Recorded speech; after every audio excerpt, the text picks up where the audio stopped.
RCT यानी root canal treatment, जिसे आम जुबान में दांत को डेड करना, दांत में मौजूद नसों का इलाज या दांत में मौजूद जड़ों की सफाई कहा जाता है। आरसीटी क्या चीज़ है, ये क्यों की जाती है और क्या इलामात हैं जो दांत की आरसीटी की तरफ इशारा करती हैं और आरसीटी का तरीकाकार क्या है, आज की इस वीडियो में डिस्कस करेंगे। So let's start.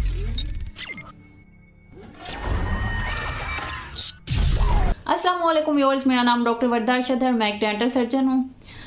Most of the patients जिनको डेंटिस्ट ने आरसीटी एडवाइस की है और इस ट्रीटमेंट को लेके उनके माइंड में बहुत सी क्वेश्चंस और कन्फ्यूजन्स हैं और इस ट्रीटमेंट से रिलेटेड जानना चाहते हैं, तो मेरी ये वीडियो आपके लिए बहुत हेल्पफुल होने वाली है। वीडियो को एंड तक ज़रूर देखिएगा। डिस्कस करते हैं आरसीटी क्या है। आरसीटी बेसिकली एक इलाज का तरीका है। आरसीटी को समझने के लिए आपको आपकी दांत की साख्त का पता होना ज़रूरी है। मैं आपको बहुत इजी वे से बताऊंगी, आपके लिए समझने में मुश्किल ना हो।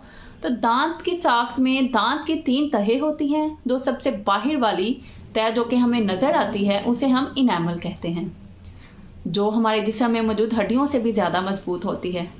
अब दांत की जब ये पहली तह घिस जाती है तो नीचे हल्के से पीले रंग की जो दूसरी तह है उसे हम डेंटिन बोलते हैं, जो कि ठंडा गर्म को महसूस करती है और सेंसिटिविटी का जो इशू होता है वो इसी वजह से होता है। अब दांत की तीसरी और दरमियानी तह को हम पल्प कहते हैं।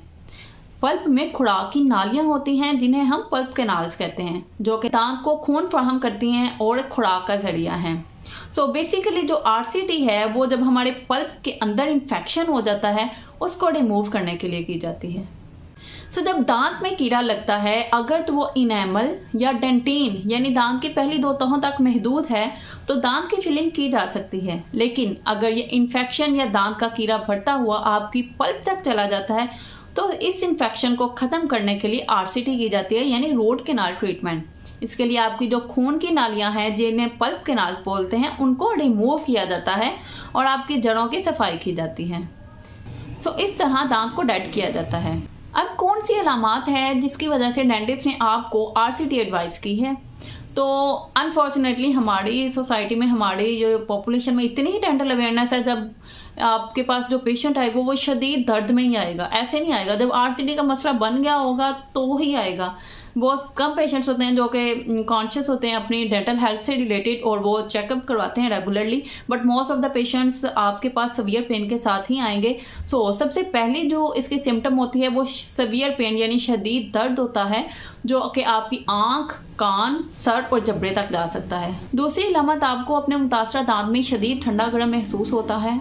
तीसरी अलामत, जो आपका मुतासरा दांत है उसके मसूड़े के ऊपर आपको एक दाना, जिसे गम बॉयल बोलते हैं, वो निकल आता है, जो कि पेनलेस होता है, दर्द वगैरह नहीं होती। लेकिन जब आप खाना वगैरह खाते हैं या कोई फोर्स लगती है तो वो स्वेल हो जाता है।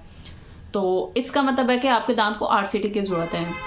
चौथी अलामत, जो आपका मुतासरा दांत है उस साइड की चीक जो है ना वो स्वेल हो जाती है। पाँचवीं अलामत, आपके दांत का काला होना यानी डिस्कलरेशन ऑफ योर टूथ है। अमूमन इसके पीछे पास्ट हिस्ट्री होती है, यानी आप माजी में गिरे हों या आपको चोट लगी हो जिसकी वजह से आपका दांत क्रैक हो गया हो और आपका इन्फेक्शन पल्प तक चला गया, जिसकी वजह से आपकी पल्प जो है ना वो डेड हो जाती है और दांत काला होना शुरू हो जाता है। इस केस में भी आपको दर्द महसूस नहीं होती, लेकिन जो दांत का काला होना है वो इसकी तरफ इशारा करते हैं कि आपके दांत की आरसीटी होने वाली है और उसे बर वक्त आप ट्रीट करवाएं, क्योंकि ये इन्फेक्शन फैलता हुआ दूसरे दांतों तक भी जा सकता है। सिम्टम्स आपको पता चल गई हैं। अब जो मेन थिंग के ज़्यादातर पेशेंट्स के माइंड में इस ट्रीटमेंट को लेके ही डर होता है कि पता नहीं आरसीटी क्या चीज़ है। मैं आपको प्रोसीजर बता देती हूँ जितना कि आपके लिए जानना ज़रूरी है, ताकि आपको बहुत ज़्यादा कॉम्प्लेक्स भी ना लगे। तो फर्स्ट ऑफ ऑल, जब आप डेंटिस्ट के पास जाते हैं वो आपकी सिम्टम्स ले लेते हैं, आपकी पेन हिस्ट्री, आपको सीवियर पेन हो रही है, आपको सेंसिटिविटी शदीद हो रही है, फिर वो आपका एक्सरे लेता है जिसमें कंफर्म होता है कि इन्फेक्शन जो है वो आपकी पल्प तक चला गया है और आपके दांत की आरसीटी एडवाइस करता है। अब आरसीटी जो है वो एक ही विजिट में मुकम्मल नहीं होती, इसके लिए आपको 2 से 3 विजिट लग सकते हैं।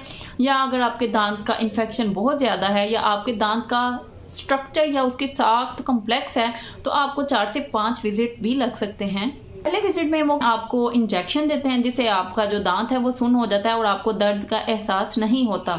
आपके दांत को सुन्न करने के बाद फिर जो आपके दांत में कैरीज यानी कीड़ा है उसको रिमूव करते हैं, आपकी पल्प में इन्फेक्शन की सफाई करते हैं। इसके लिए छोटे छोटे इंस्ट्रूमेंट्स यूज़ होते हैं पिंस की शक्ल के, जो कि आपके दांत के जो पल्प कैनाल्स हैं उनको रिमूव करते हैं और उसकी सफाई करते हैं।